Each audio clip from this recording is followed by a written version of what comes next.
It is said that there used to be a prosperous village on the mountain. In that village, there was a loving couple who were completely devoted to one another. One day, a terrifying monster appeared.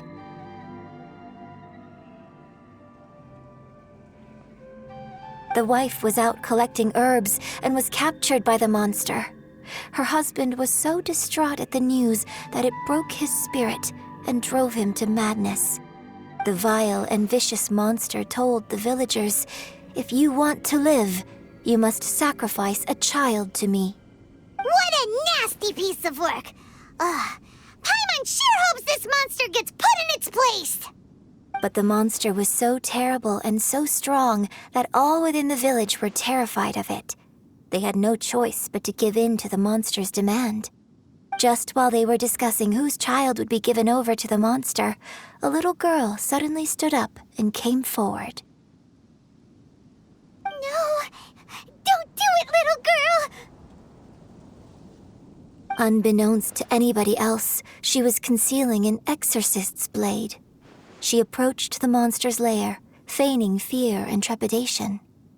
When she finally arrived, she courageously drew her sword and entered into a fierce struggle with the monster, from which she eventually emerged as the victor.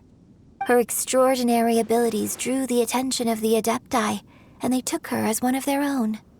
Her story became the stuff of legends. But alas, the paths of mortals and Adepti seldom cross, and she would never again re-enter the mortal world. And so, destined to grace the mortal realm for but a brief moment, she vanished like a wisp of smoke into thin air. That's how the opera ends. I really like this story.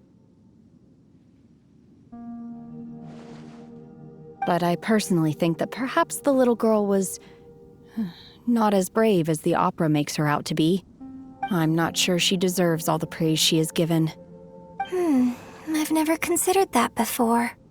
Opera is always an interpretation of the events it purports to portray. A certain degree of deviation from the truth is always inevitable. When my father wrote the script for this play, I suppose his intention was to inspire his audience with the character of the divine damsel. I think it's a great story. The ideal story.